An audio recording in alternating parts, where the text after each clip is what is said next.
بسم الله والحمد لله والصلاة والسلام على رسول الله وعلى آله وصحبه ومن والاه. Inshallah, just a short reminder to myself and to you, brothers and sisters.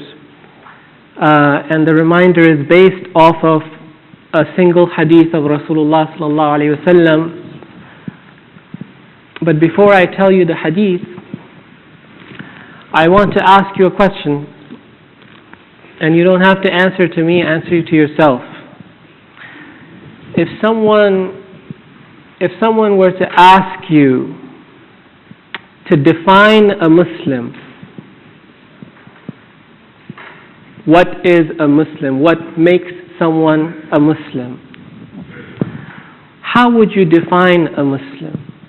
Let's say that you're talking to a non-Muslim, you're at a da'wah table, you're talking to the press, could be any type of situation, and you're asked to define in brief, who is a Muslim? What is a Muslim? What makes someone a Muslim? How would you answer that question? I'm sure that some of you at least would say, well, I would say that a Muslim is someone who believes in Allah and the last day, and you would enumerate the 6 articles of faith. Or you might say a Muslim is someone who prays 5 times a day, fasts Ramadan, performs pilgrimage, gives charity. You would enumerate the 5 pillars of Islam. Some of you might say a Muslim is a word that comes from the root word salima, which means to submit. So a Muslim is someone who submits and surrenders to the will of Allah, and so on and so forth. I think along these lines would be most of the answers. And there is of course nothing wrong with any of these answers. All of them are correct answers. But I think most of us would overlook a particular answer, which is in fact the answer that the Prophet ﷺ gave to this question. Because he defined a Muslim in an authentic hadith related by Bukhari and Muslim and others, in which he said ﷺ, "Al-Muslimu man salima al-Muslimuna min lisanihi wa yadihi." Al-Muslimu man salima al-Muslimuna min lisanihi wa yadihi. That a Muslim is, and here comes the definition. A Muslim is someone from whose tongue and hands other Muslims are protected and safe. Again, a Muslim is someone from whose tongue and hands other Muslims are protected and safe. What does that mean? That means that in our interactions with each other as Muslim brothers and sisters, the way that we use the tongue can be damaging. Sometimes we use the tongue to insult. Sometimes we use the tongue to backbite. Sometimes we use the tongue to accuse falsely. Sometimes we use the tongue to be very disrespectful. Sometimes we use the tongue to gossip, and so on and so forth. The tongue can be very damaging. And the Prophet ﷺ is saying that a Muslim truly is someone whose tongue does not damage other Muslims. When we get together as families in a weekend like this, Thanksgiving weekend, many families get together in this weekend, or other weekends, or during Eid, or on other occasions. When we get together and we spend time together, how do we use our tongue with each other? How do we use our tongue with our brothers and sisters and in-laws and nephews and uncles and children and parents? How do we use our tongue in the masjid, especially when we see something and we hear something that doesn't sit well with us? How do we use our tongue? When we want to correct a situation, a mistake, how do we use our tongue to correct it? Do we use it in a way that hurts someone? Or do we use it in a way that is gentle and kind? A Muslim is someone from whose tongue other Muslims are protected and safe.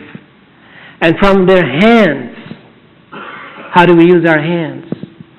We can use our hands to hurt people, to offend people, to insult people, to damage people's reputation. We can make gestures with our hands, certain gestures that are made that are very offensive, simply by the use of the hand. We can use our hands nowadays, or even before nowadays, to write messages, to put a poster on the wall with certain claims to tarnish somebody's reputation. We can write an article in the newspaper, or we can nowadays type an article. We can type a message. We can type an email. We can tap on the screen with our hands to send text messages or like or dislike things. Well, the dislike feature is not there yet, but like things at least. Using the hands. How do we use the hands? If the hands are used to damage other people, then there is something deficient about our Islam. We might be praying 5 times a day in the masjid. We might have made Hajj and Umrah many times. We might have a beard that is so long that it's touching our knees. Or we might have a thobe that is all the way up to our knees. We might have all of these things, but are my Muslim brothers and sisters protected from my tongue and my hands? Because if they're not, then there is some deficiency in my Islam that I need to work on, brothers and sisters. Now, this is not the end of this.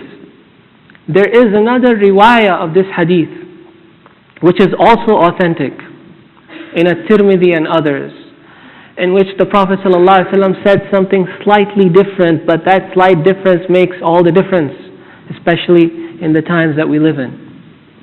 Listen to it carefully. He said, sallallahu alayhi wa sallam, al-Muslimu man salima an-nasu min lisanihi wa yadihi. Al-Muslimu man salima an-nasu min lisanihi wa yadihi. He said that a Muslim is the one from whose tongue and hands all people are safe. Not just Muslims. All people are safe. And an-nas is a word in the Arabic language that includes all people, meaning Muslims as well as non-Muslims. From our tongue and our hands, all people are safe. This is what a Muslim is. And if someone behaves in a way that is contrary to this, then they are not representative of the faith of Islam. Because this is how the Prophet of Islam defined a Muslim. This is how he defined it. And he practiced it in his life. He practiced it in his life, sallallahu alayhi wa sallam. We do not harm people. La darara wa la dirar. He's taught, sallallahu alayhi wa alihi wa sahbihi wa sallam. In another related hadith, the Prophet sallallahu alayhi wa sallam also said, Al-mu'minu. Now defining a mu'min. Al-mu'minu man ya'manuhu an-nasu ala dima'ihim wa amwalihim. That a believer, a person endowed with iman, is the one from whom other people feel safe in their property and their life. So what's the difference between this hadith and the first hadith there is a slight difference. This hadith says that they feel safe, they feel secure from a believer about their property and about their life. Whereas the first hadith talks about they are protected, they are safe. And there's a slight difference. You see, if I want to take something and hit this brother with it, I want to hit him with it, and then you come in the way and you protect him from me. Was he safe from me? Was he saved from me? In other words, he came and he protected him from me. Was he saved from me? The answer is yes, he was saved from me. He has been safe from me. But will he feel safe from me the next time he sees me? He won't feel safe. He will feel paranoid and scared and afraid of me. He will not feel secure because this time the other brother is not there to protect him. So someone can be saved and protected, but they don't feel security from the other person. The law protects them. You see, a believer is someone from whom other people feel secure. They don't feel any anxiety or fear in the presence of the believer. And that is why people would come and give their wealth to Rasulullah sallallahu alaihi wasallam to keep while they're gone, even though they're enemies of Rasulullah sallallahu alaihi wasallam, because they feel secure with this man. This man is not going to take a penny from their wealth, even though they are enemies of him and his followers, as you know, in Mecca. And that's why he was called a Sadiqul Ameen, Al-Ameen, the one who can be trusted with something. That is the character of a believer, that even with our enemies we do not commit treachery.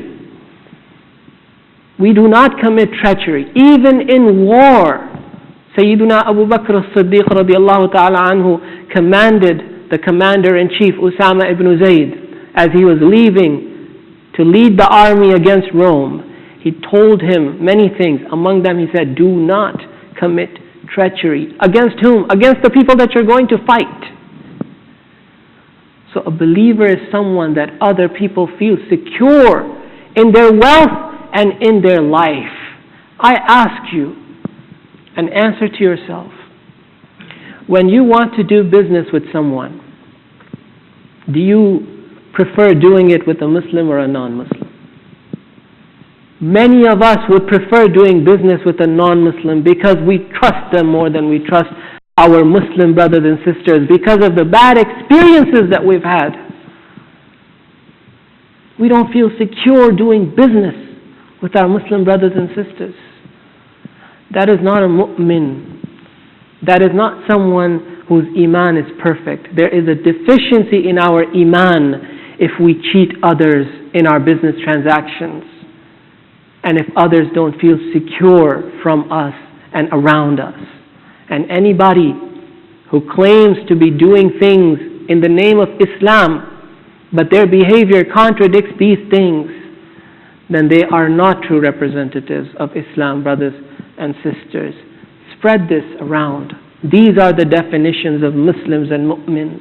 Not what people see on the media, not what people do around the world.